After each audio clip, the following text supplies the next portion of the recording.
Donc, la première chose qu'on fait, là, on place nos mains pour savoir où va aller notre château. Donc, on trace les lignes extérieures. Après ça, la ligne en bas.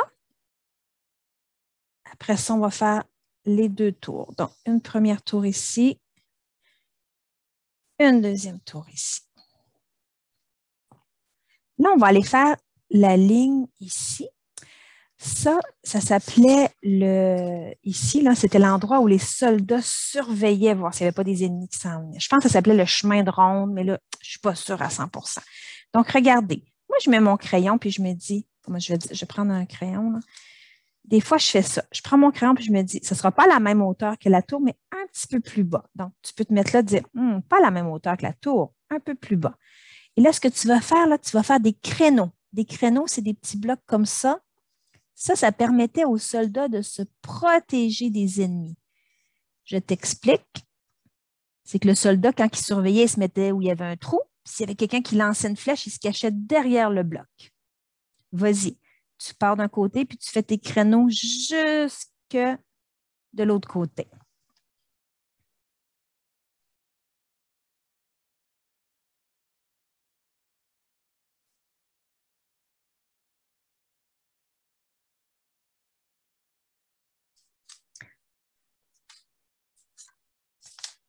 On va maintenant aller tracer ici ce qu'on appelait le donjon. Moi, j'ai longtemps pensé que le donjon, les amis, c'était la prison des châteaux. Mais non, j'ai appris que le donjon, c'était l'endroit où vivaient les gens. Donc, c'était la pièce au centre ici. Voyez-vous, ça, c'est lui médiéval, ça, c'est lui de la Renaissance. Donc, je mets mes mains, je me dis, je vais aller faire le donjon au milieu. Donc, je vais aller ici, mettre le donjon, comme ça.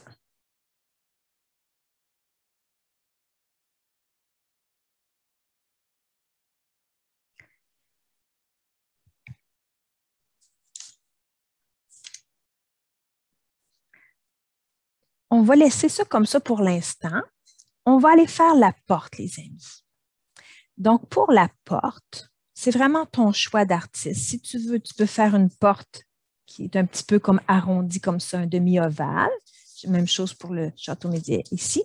Mais si tu as le goût aussi, tu vois, moi ici, c'est un autre modèle, mais regardez, j'avais fait une porte plus rectangulaire. Ça, c'est vraiment ton choix d'artiste, c'est comme tu veux. Donc, tu vas ici au centre et tu fais ta porte. Si toi, en tant qu'artiste, tu dis, moi, tiens, je veux une porte rectangulaire comme ça, bien, tu la fais rectangulaire. Si tu dis, non, moi, tiens, je veux une porte arrondie, bien, tu fais ta porte arrondie. Allez-y. Ce qui est très joli pour la porte, là, regardez, c'est qu'on peut doubler la porte comme ça, puis mettre des petites rayures comme ça autour, parce que c'est comme si c'était des pierres qui étaient tout le tour de notre porte.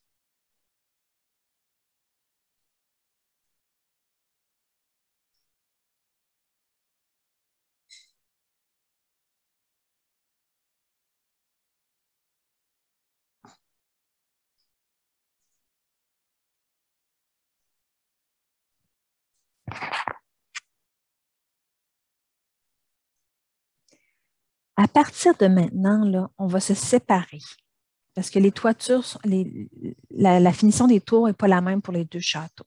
D'accord? Je vais d'abord commencer avec le château médiéval parce que vous autres, c'est quand même assez simple. Regardez, c'est que vous faites des créneaux en haut de chaque tour. Donc, tu t'installes ici et tu vas faire comme ça des créneaux en haut de chacune des tours. D'accord? Allez-y, les amis qui sont au château médiéval. Vous faites tout simplement des créneaux comme ça en haut de vos tours. Pendant que vous allez faire ça, je vais maintenant expliquer aux amis du château Renaissance à faire leur toiture. Première étape, on va fermer les tours comme ça. Allez-y, les amis du château Renaissance. Faites une ligne droite pour fermer le haut de votre tour comme ça. Une fois que vos tours sont fermées, là, on va aller faire comme regardez le beau petit rebord qui est ici. Alors, regardez bien, on va faire une ligne. En vérité, c'est 2 lignes penchées comme ça, comme ça. Donc, regardez, on met une ligne penchée ici. On en met une là aussi et on ferme ça comme ça. Et là, on fait ça pour les 3 tours.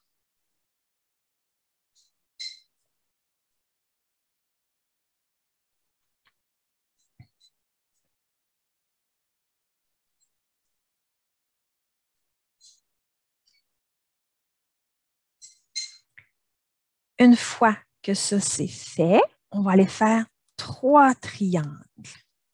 Donc, on en met un. Si on veut avoir de la place pour un drapeau, on se laisse de la place, d'accord? Donc, un premier triangle, un deuxième ici. Puis là, lui ici, j'essaie de le faire à la même hauteur que celui de l'autre côté. Avez-vous vu, j'ai mis mon crayon pour dire à peu près jusqu'à quelle hauteur aller. Voilà.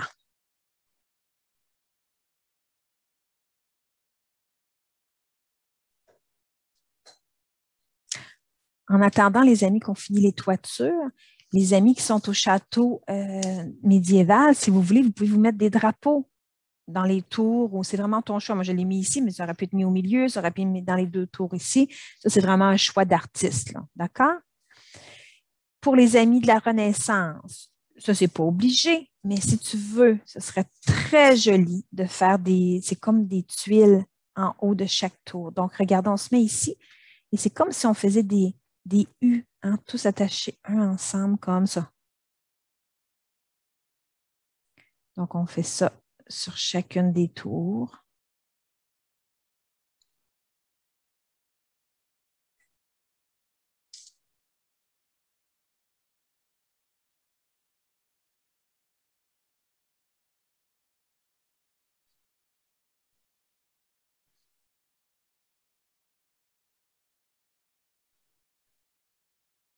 Si on veut, mais c'est pas obligé. On peut même mettre c'est comme s'il y avait eu des petites gravures ici. Mais si on veut, on peut le laisser plein aussi. C'est vraiment notre choix. C'est comme vous voulez. Mais si vous voulez, vous pouvez vous faire des petits motifs ici, comme des petites décorations. Et comme le château médiéval, ben, nous aussi, bon, lui, j'ai plus de place au milieu, mais ici, j'ai de la place, je pourrais aller mettre un petit drapeau. Puis je pourrais en mettre un autre ici comme ça aussi. Si les drapeaux volent au vent, on essaie de les faire voler au vent dans le même sens. Hein?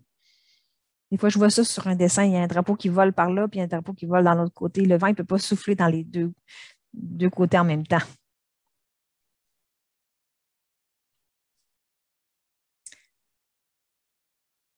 Pendant que les amis terminent leur toiture du château Renaissance, je vais revenir au château médiéval. Donc, les amis qui sont au château médiéval, vous autres, vous faites des petites fenêtres. Donc, vous placez même, je vous dirais que ceux-là, je les trouve pas mal grandes. J'aurais peur qu'il y ait un ennemi qui rentre, une flèche avec du feu dedans. Habituellement, là, je vais vous le remontrer. Regardez les châteaux, les médiévales, avaient vraiment des petites fenêtres plutôt genre très étroites. Donc là, je parle pour le château médiéval. Vous pouvez mettre ici et là des petites fenêtres comme ça, plutôt étroites, pour pas justement que les ennemis puissent. Fait qu'on en place où on veut comme ça. On essaie de ne pas trop en mettre trop bas non plus. On ne voulait pas qu'ils puissent rentrer dans le château pour attaquer. Donc, ça, c'est le château médiéval, ceux-là qui sont à l'ex-modèle, d'accord? Ce que vous pouvez faire aussi après les fenêtres, c'est que vous pouvez aller placer des petites briques ici et là pour montrer que votre château était fait en pierre. Donc, vous tracez comme ça des briques. Des fois, j'en mets 2 ensemble. Des fois, j'en mets juste une. Je ne calcule pas trop.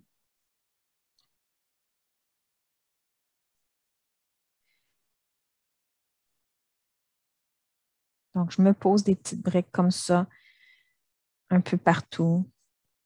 Ça, c'est pour le château médiéval, les amis.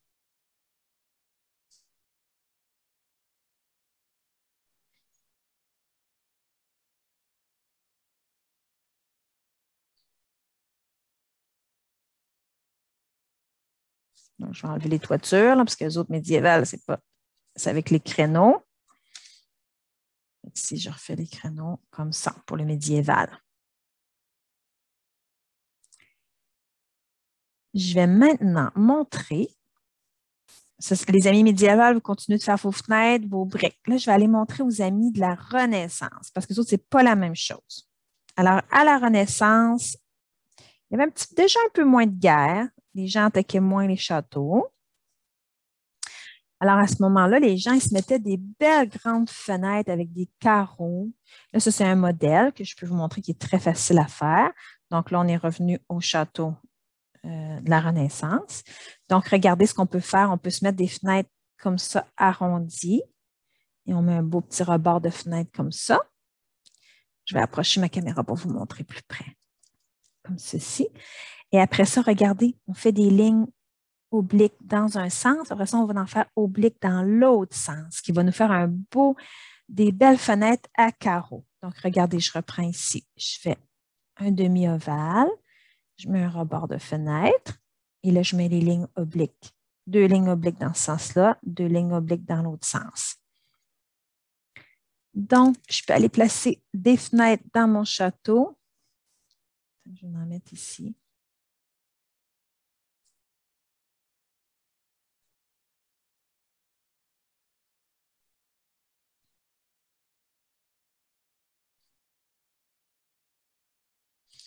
Je peux même en mettre une ici.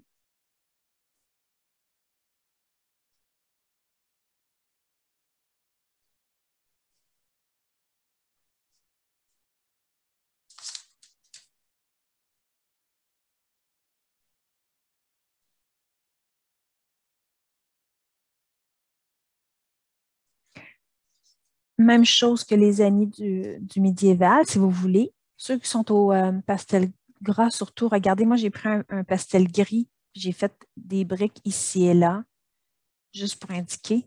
Puis, je me suis fait aussi des fleurs dans le bas. J'ai pris du pastel gras et c'est comme des roses. Fait que tout ce que j'ai fait, regardez, j'ai pris le pastel gras et j'ai comme fait des spirales comme ça. En pastel gras, je les ai faites mauve, là. Donc, je fais des spirales comme ça pour faire les roses. Puis après ça, avec le pastel vert, ben, j'ai mis des petites feuilles comme ça, ici et là. Ça, les amis, c'est une suggestion d'artiste. On n'est pas du tout obligé de faire ça, mais regardez ce que ça donne. Ça donne ça quand on met le gris par-dessus, après du château. Ben là, moi, j'avais décidé que mon château était gris. Tu n'es pas obligé de faire un château gris, là. Tu vas faire le château, la couleur que tu vas vouloir. Mais ça, c'est vraiment des choix d'artistes, là. D'accord? Même chose pour la porte. On n'a pas encore fait le motif de la porte. Si tu veux, tu peux mettre ta porte fermée. Donc, tu peux très bien te mettre des lignes comme ça pour dire que la porte est fermée. Mais la porte, elle pourrait être ouverte aussi. Donc, ça veut dire qu'il y aurait comme ici un pont-levis. Tu comprends? Ça, c'est comme un pont qu'on va remonter parce que ça se peut que toi, ton château, il y a de l'eau autour de ton château. Mais là, quand on veut rentrer dans le château, il faut quand même avoir un genre de pont. On appelait ça un pont-levis.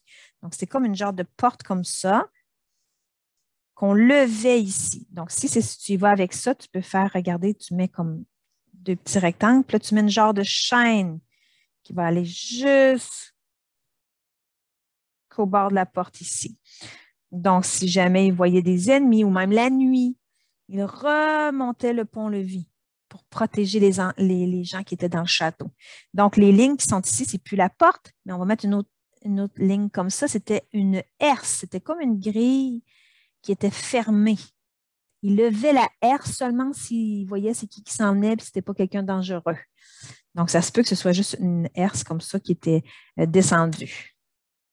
Donc, à toi de voir quel genre de porte que tu veux installer.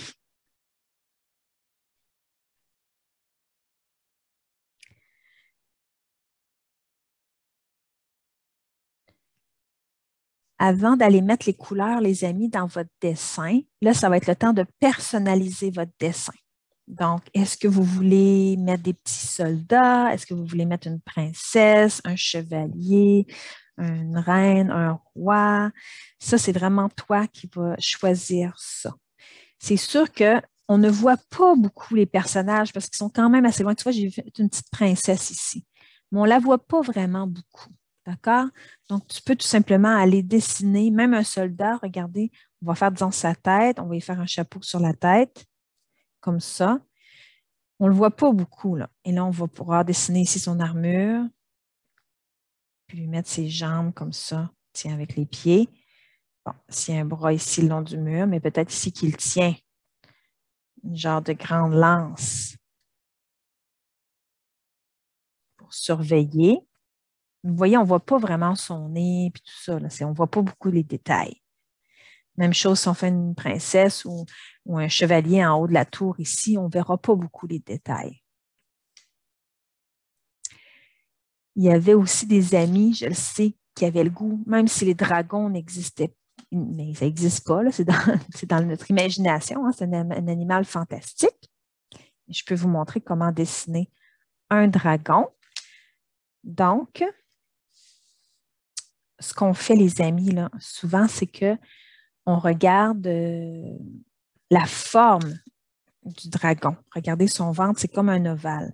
Là, peut-être que pour dessiner le dragon, je te propose de prendre peut-être un crayon de plomb parce qu'il y a des lignes à aller effacer. Fait qu'on ne peut peut-être pas y aller direct au pastel gras. OK? Parce qu'on ne peut pas effacer le pastel gras. Donc, peut-être prendre ton crayon de plomb, puis regardez, on dessine d'abord le ventre du dragon. Après ça, on fait sa tête, c'est comme un rond. Puis la queue, c'est comme un triangle. Mais là, il faut aller effacer après les lignes entre.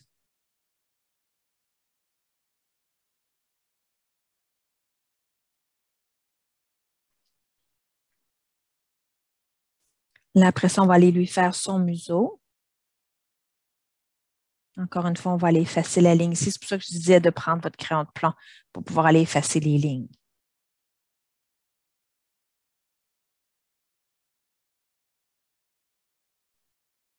Moi, j'ai fait ses narines. C'est comme deux ronds comme ça. On peut y ouvrir la bouche. Là, il y a du feu qui va sortir de sa bouche. Tiens. Après ça, ses yeux.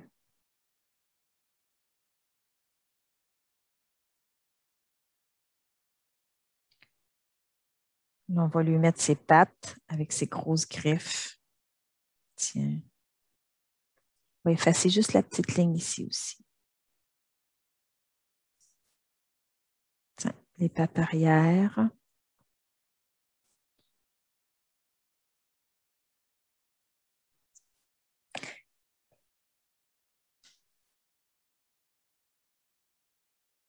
On va effacer la ligne ici. Après ça, ses ailes. Oh, je devais effacer mon soldat, sinon je n'aurai pas de place. Donc, on fait la première aile de ce côté-là. Puis après ça, regardez. Arrondi comme ça. On va faire l'aile de l'autre côté. Et on va aller aussi arrondir comme ça.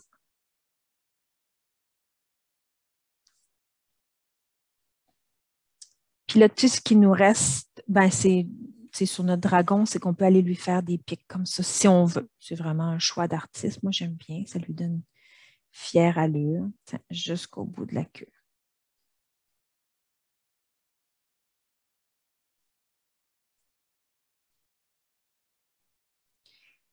Et là, vous allez, avant de mettre la couleur, là, allez personnaliser votre dessin. Est-ce que vous voulez mettre des arbres à côté du château? Est-ce que vous voulez mettre de l'eau en bas ici? Il y en a qui mettent des fois de l'eau en bas ici du château. J'ai même un ami qui m'a mis l'autre jour un cheval avec un chevalier. Il y avait de la place. Moi, j'ai pu me mettre place sur ma feuille. Mais voilà.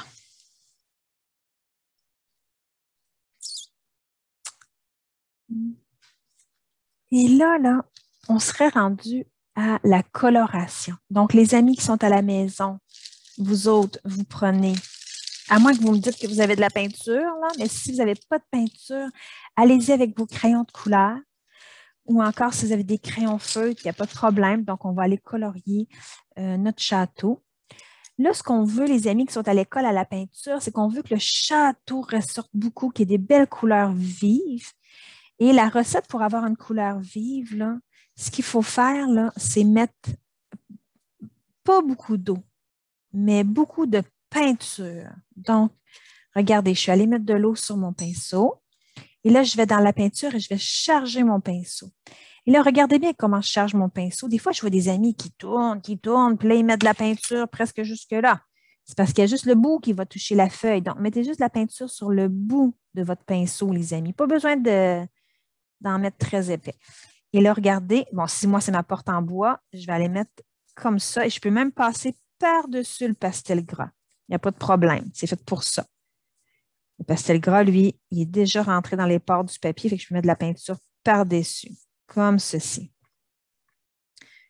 Je vous l'ai montré, je pense, autrefois. Hein. Quand on lave notre pinceau, on lave comme ça. On essaie de ne pas faire des tic, tic, tic. Quand vous faites des tic, tic, tic sur le bord du pot, là, ben, ça risque de tout éclabousser sur la belle peinture de l'ami qui a le pot d'eau près de sa peinture. Allez plutôt éponger doucement comme ça votre pinceau sur une petite lingette à côté. Puis là, allez-y, les amis, quand vous allez peindre, là, vous glissez votre pinceau sur votre feuille de papier. Essayez d'éviter de frotter. Quand on frotte, des fois, ça fait des trous dans la feuille.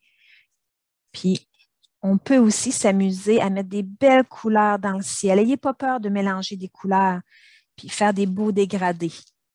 On peut faire le ciel bleu au complet si c'est notre choix d'artiste. Mais on peut s'amuser à mettre un peu plus de jaune dans le bas pour dire qu'il y a un beau soleil qui est en train de se coucher. Après ça, tiens, je pourrais même mettre un petit peu d'orange dans ce ciel-là.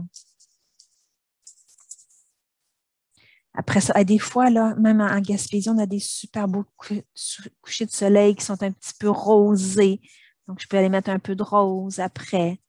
Donc, n'ayez pas peur de mélanger des couleurs comme ça. Puis souvent, dans le haut, ben, ça finit plus en bleu, hein, parce que là, il y a moins de soleil. Donc, on peut mettre un bleu un petit peu plus foncé dans le haut de notre ciel. Comme ça, ouais, tiens. Fait qu'on peut s'amuser comme ça à mélanger des couleurs.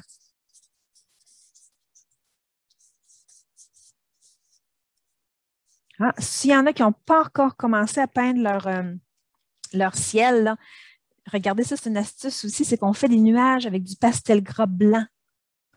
On met du pastel gras blanc, puis après ça, on met le bleu du ciel. Regardez comment ça fait beau. Donc, si tu n'as pas encore commencé à mettre ta couleur sur ton ciel, tu peux faire ça si tu veux. Alors, on y va, les amis. On se donne du temps. On met la couleur dans notre château, puis autour de notre château aussi.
On n'oublie pas, les amis, qu'on met les couleurs qu'on veut. On a même le droit de mélanger des couleurs. Donc, moi, je pourrais décider que mon château, il serait genre gris, mais avec un petit peu de mauve dedans. Attends, je vais aller me chercher un peu de mauve. Donc, ça, c'est mon choix d'artiste. J'ai le droit si je veux.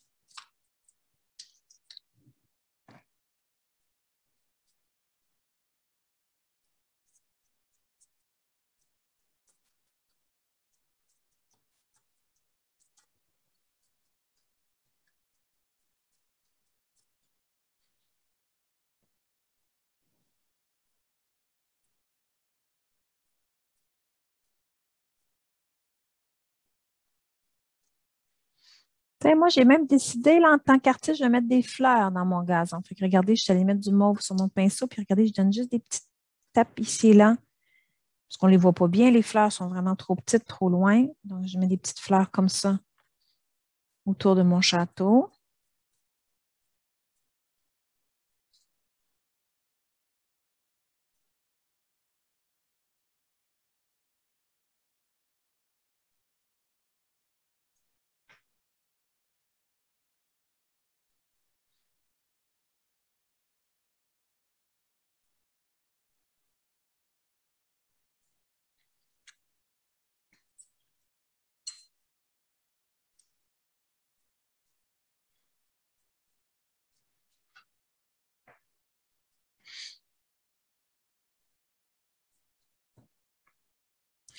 Puis là, regardez, moi, je viens de me mettre un petit peu de brun ici, là, juste pour dire que ça, c'était un petit peu de brun puis de noir, là, tiens, juste pour dire que ça, c'est comme l'allée de terre où les gens passent, tiens, comme ça.